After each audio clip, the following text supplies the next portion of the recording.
Okay, pag-usapan naman natin patungkol sa banned foods.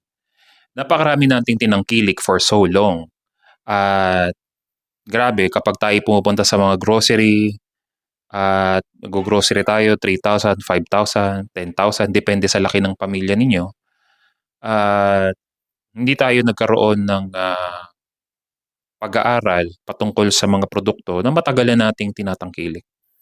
Ako 'pag pumupunta lang ako sa ano, 'pag pumupunta lang ako sa mga grocery, itlog, butter, karne lang talaga.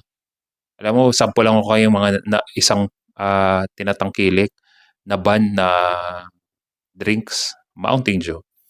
May mga bansa na hindi na 'to nakakapasok kaya nag-reformulate sila para makapasok sila.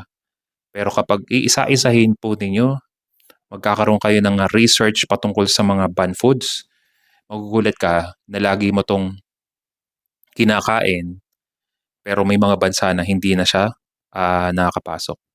Mga flakes, napakadami at paano nangyari na pinapayagan ng FDA ang mga ganitong klaseng produkto? Maybe it's all about